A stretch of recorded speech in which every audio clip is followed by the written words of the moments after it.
പൂക്കളേക്കാൾ മനോഹരമായ ഇലകളുള്ള ബുഗൻവില്ല. ആള് ബ്രസീലുകാരനാണ്. പക്ഷേ തെക്കേ അമേരിക്കയിലെ കൊടുങ്കാട്ടിൽ നിന്നും ഇതിനെ കണ്ടെത്തിയത് ആൺവേഷം കെട്ടി കപ്പലിൽ കയറി ലോകം മുഴുവൻ ആദ്യമായിട്ട് ചുറ്റിക്കറങ്ങിയ ഒരു വനിതയാണ്.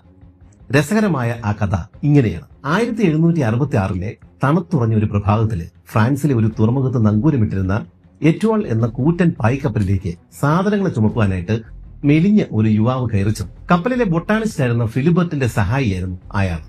എന്നാൽ അത് സത്യത്തിൽ അയാളുടെ കാമുകിയായിരുന്ന ജാൻ ബാരെ എന്ന 26-കാരിയായ യുവതിയായിരുന്നു. സമുദ്രയാത്രകൾ സ്ത്രീകൾക്ക് കർശനമായിട്ട് വിലക്കപ്പെട്ടിരുന്ന, പിടിക്കപ്പെട്ടാലും മരണശിക്ഷ വരെ ലഭിക്കാവുന്ന ആ കാലഘട്ടത്തില് അവള് തന്റെ മാറിടം വരിഞ്ഞു കെട്ടിയും ശബ്ദത്തിൽ മാറ്റം വരുത്തിയും അയഞ്ഞ നാവിക വസ്ത്രങ്ങൾ ധരിച്ചുമൊക്കെയാണ് തന്റെ കാമുകന്റെ സഹായിയായിട്ട് കപ്പലിൽ കടന്നുപോയി. ഫിലിബർട്ടിന് സ്ഥിരമായിട്ടൊരു ക്യാബിൻ കിട്ടിയതുകൊണ്ട് മാത്രം ജാൻ ബാരെ ഏറെക്കുറെ സുരക്ഷിതയായിരുന്നു. എന്നാൽ താനൊരു സ്ത്രീയാണെന്ന് ആരും തിരിച്ചറിയാതിരിക്കാനായിട്ട് അവൾ മറ്റുള്ളവരെക്കാൾ കഠിനമായിട്ട് അധ്വാനിക്കേണ്ടി വന്നു. കപ്പൽ ഓരോ ദ്വീപുകളിൽ അടുക്കുമ്പോഴും അവിടെയുള്ള ചെടികളും മറ്റും ശേഖരിക്കലായിരുന്നു ഈ ഫിലിബർട്ടിന്റെ ജോലി.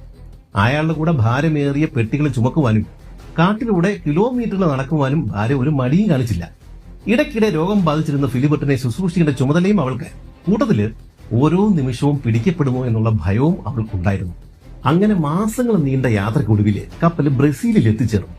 അവിടെ വെച്ചിട്ട് കാലിലെ മുറിവ് മൂലം നടക്കാൻ സാധിക്കാതിരുന്ന ഫിലിബർട്ടിന് വേണ്ടിയിട്ട് ചെടികൾ ശേഖരിക്കാനായിട്ട് ഈ ബ്രസീലിയൻ കാടുകളിലേക്ക് തനിച്ചിറങ്ങിയത് ആൺവേഷം കിട്ടിയ ജാൻ ബാരെ തന്നെയായിരുന്നു. അന്ന് വരെ ആരും കണ്ടിട്ടില്ലാത്ത നിബിഡ വനങ്ങള്, വിഷപ്പാമ്പുകളും വന്യമൃഗങ്ങളും പതിയിരിക്കുന്ന കാട്ടുപാതകളും.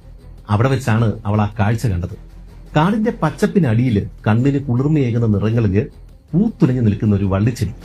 സൂര്യപ്രകാശം തട്ടുമ്പോൾ കടലാസ് പോലെ തിളങ്ങുകയാണ് ആ ചെടി. അത് കണ്ട് അവൾ അത്ഭുതപ്പെട്ടുപോയി. താൻ കണ്ടെത്തിയ ആ സസ്യവുമായിട്ട് അവൾ നേരെ കപ്പലിലേക്ക് ഓടി. അവളുടെ കയ്യിലിരിക്കുന്ന ആ ചെടി കണ്ടിട്ട് ഫിലിബർട്ട് വിസ്മയിച്ചു പോയി. അത് യഥാർത്ഥത്തിൽ പൂക്കളല്ല എന്നും ഇലകൾ തന്നെ പൂക്കൾ പോലെ വേഷം മാറിയതാണെന്നും അദ്ദേഹം തിരിച്ചറിഞ്ഞു. കപ്പലിന്റെ ക്യാപ്റ്റനായ ലൂയി ആന്റൺ ബുഗവിൻ, അദ്ദേഹത്തോടുള്ള ആദരസൂചകമായിട്ട് അവർ രണ്ടുപേരും ആ ഒരു ചെടിക്ക് ബൊഗൻവില്ലിയ എന്ന് പേരിടുകയും ചെയ്തു.